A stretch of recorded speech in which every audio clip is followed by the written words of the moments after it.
Hello guys, ഞങ്ങൾ egg rice recipe ആയിട്ടാണ്. അപ്പോൾ ഇങ്ങനൊരു ഞാൻ പറഞ്ഞുതരാം കേട്ടോ. ഫസ്റ്റ് ഒരു 3 ഗ്ലാസ് വെള്ളം ഒഴിക്കുക. 1 2 3 കപ്പ് വെള്ളം ഒഴിച്ചു. ഇത് തിളക്കാൻ വെച്ചിരിക്കണം കേട്ടോ. എന്നിട്ട് കാണിച്ചത് ഇനി ചോദിച്ചോ 1.5 ഗ്ലാസ് അരി വേണം. ഈ ഗ്ലാസ്സിന് 3 ഗ്ലാസ് വെള്ളമല്ലേ നമ്മൾ തിളപ്പിക്കാൻ വെച്ചത്. 1.5 ഗ്ലാസ് അരി, ഇതിൽ 1 ഗ്ലാസ് അരി.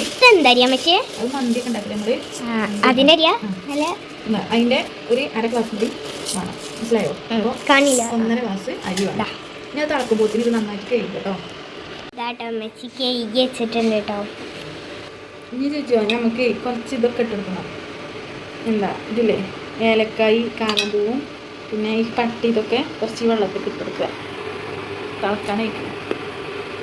വെള്ളം നന്നായി തിളച്ചിട്ടോ ഇതിലേക്ക് നമുക്ക് അരി ഇട്ടെടുക്കാം. പിന്നെ ഇതിലേക്ക് ഈ അരി ഇട്ടെടുത്തിട്ടോ നല്ല കുറച്ച് ഉപ്പ് ഇട്ടെടുക്കുക. അരിയൊക്കെ ഇട്ടിട്ടോ. അപ്പം ഞാൻ ഇന്ന് നന്നായിട്ട് ഇങ്ങനെ ഇളക്കി കൊടുക്കാം. എന്നിട്ട് ഇത് മൂടി വെക്കാം. അടച്ച് വെച്ചിരിക്കണേ, വെന്തിട്ട് കാണാം.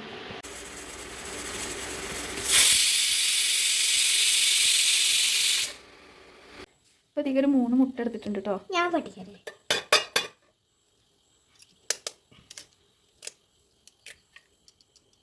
രണ്ടാമത്തെ പൊട്ടിക്കുണ്ട്.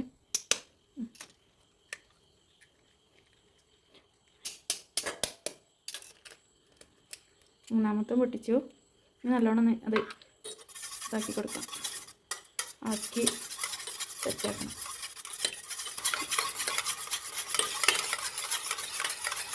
ഇനി ഇതിലേക്ക് വേണ്ടിയത് ഒരു മുളക് ചോപ്പ് ചെയ്തതുണ്ട്, കുറച്ച് മല്ലിച്ചപ്പുണ്ട്, ഇഞ്ചി കുറച്ച് ചോപ്പ് ചെയ്തത്, പിന്നെ വെളുത്തുള്ളിയിൽ പെട്ടിക്കണം, വെളുത്തുള്ളി ഉണ്ട്, പിന്നെ കുറച്ച് വെല്ലുള്ളിയും ഒരു കറിവേപ്പിൻ്റെ എല്ലാം അത് ഇട്ടിരുന്നു കേട്ടോ. ഇനി നമുക്ക് ഗ്യാസ് കത്തിച്ചാൽ ഒരു ചട്ടി വെച്ചിരുന്നു കേട്ടോ. ഒരു കടായി ചട്ടിയാണ്.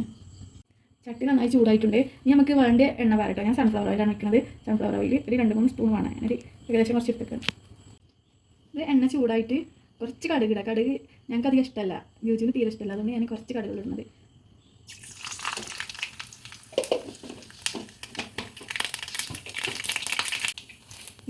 ഈ കറിവേപ്പിൻ്റെ എല്ലാം ഇട്ടിടുന്നത്.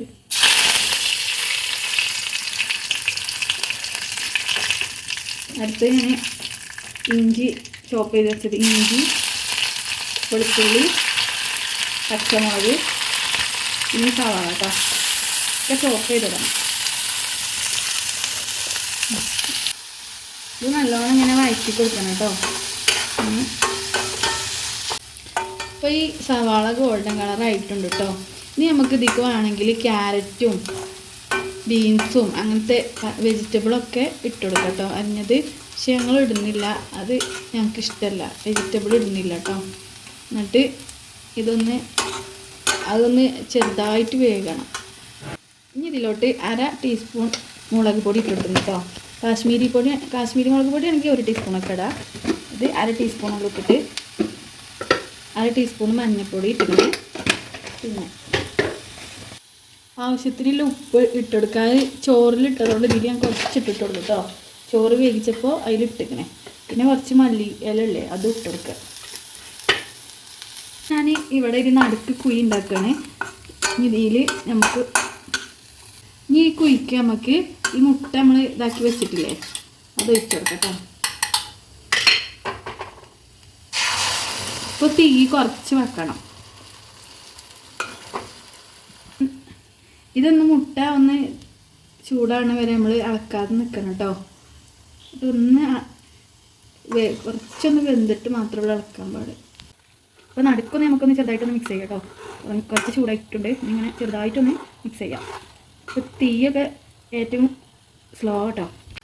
ഇതെല്ലാം പാടെ ഒന്ന് മിക്സ് ചെയ്യാം കേട്ടോ. ഈ മുട്ട നല്ലോണം വേകണ്ട, അതിൻ്റെ ഇടയ്ക്ക് നമുക്ക് ഇതൊക്കെ റൈസ് ഇട്ട് കൊടുക്കണം കേട്ടോ. വേവിച്ച് വെച്ച റൈസ് നമ്മൾ നേരത്തെ വേവിച്ച ചോറാണ് കേട്ടോ. ഇത് നേരത്തെ കുക്കറിലിട്ടില്ലേ, ആ ചോറാണ്. അത് നമുക്ക് ഇതിലേക്ക് ഇട്ട് കൊടുക്കാം.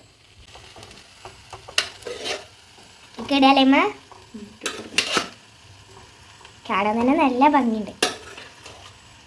അപ്പോൾ ഞാൻ അതിക്ക് റൈസൊക്കെ ഇട്ടിക്കണേ. ഇനി കുറച്ച് കുരുമുളക് പൊടി ഇട്ട് കൊടുക്കുന്നുണ്ട് കേട്ടോ, ഒരു ഫ്ലേവറിന് വേണ്ടിയിട്ട്. അപ്പോൾ നമ്മളെ എഗ് റൈസ് റെഡി ആയിട്ടുണ്ട് കേട്ടോ. അപ്പോൾ ഞാൻ ഓഫാക്കി, ഇതൊക്കെ മിക്സ് ചെയ്തിട്ട് ഓഫാക്കി കേട്ടോ. ഇത് നമുക്ക് കഴിക്കാൻ ഇതിക്ക് സലാഡോ അച്ചാറോ അല്ലെങ്കിൽ പപ്പടോ കൂട്ടി കഴിക്കാം. അടിപൊളി കഴിക്കാറ്.